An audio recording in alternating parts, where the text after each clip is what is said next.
जकरिया 4, बहुत बड़ा काम। जरुब्बाबेल नाम का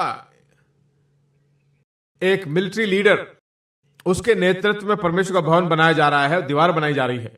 बहुत सारी विरुद्धताएं, बहुत सारे विरुद्ध के काम हो रहे हैं। तब परमेश्वर जरुब्बाबेल और उस समस्या से बात करता। पढ़ते हैं 6वां वचन।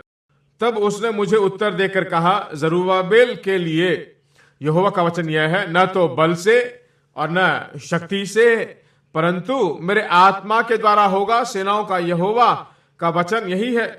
अपने शारीरिक बल से नहीं, अपने छावनी के बल से नहीं, अपनी क्षमता के अनुसार भी नहीं, न बल से न शक्ति से, मेरी आत्मा के द्वारा सब कुछ होगा। सेनाओं का यहोवा यो कहता है, हे बड़े पहाड़, तू क्या है जरुब्बाबेल के सामने।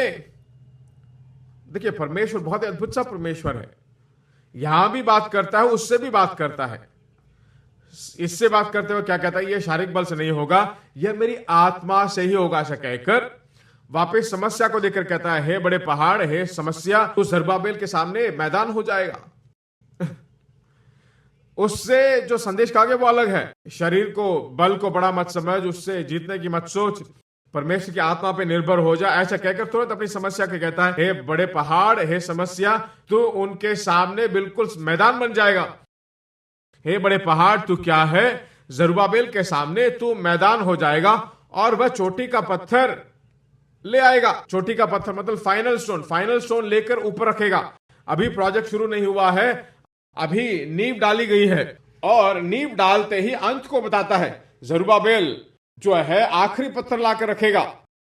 कुछ स्टार्ट किया है प्रोजेक्ट आपने, तुरंत स्टार्ट कीजिए। कम से कम मन में स्टार्ट कीजिए। हाँ, हाथ में नहीं है तो कम से कम मन में स्टार्ट कीजिए। मन में स्टार्ट करने वाले उस बात को बिल्कुल नीचा नहीं, बल्कि बहुत बड़ाई के रूप में देखता है। क्योंकि शरीर पर निर्भर होकर नहीं, बल्कि उसके अनुग्रह पर निर्भर होकर जब देखते हैं तो परमेश्वर से बहुत बड़ा देखता है। कहता है, हे बड़ा पर्वत, तू क्या है जरुब्बाबेल के सामने, तू मैदान हो जाएगा। और वह चोटी का पत्थर ले आएगा और यह पुकारते हुए आएगा, उस पर अनुग्रह हो, अनुग्रह हो। ऐसा कहकर यहां पर कहता है, न बल से और न शक्ति से, और मेरी आत्मा से होगा। आत्मा में कैसे होगा?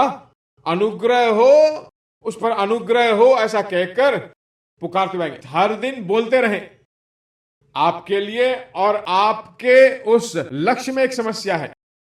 परमेश्वर ने आपके लिए जो विचार रखा वही समस्या है। यह शारीरिक कोशिश से या अपने पराक्रम के द्वारा या किस परिवार में आप जन्मे हो उसके आधार पर नहीं, परमेश्वर के अनुग्रह से होगा।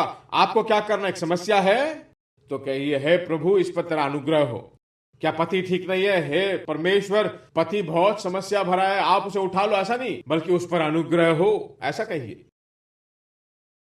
अनुग्रह हो प्रभु, अनुग्रह हो। ऐसा अगर आप बोले तो उस समस्या को परमेश्वर मैदान के रूप में बदलकर बहुत ही सुंदर सा राजमहल बना देगा। आपको मैं कर दूंगा, मुझसे हो जाएगा, मेरे पति को मैं सुधार लूंगा। नहीं, सुधार नहीं पाओगे।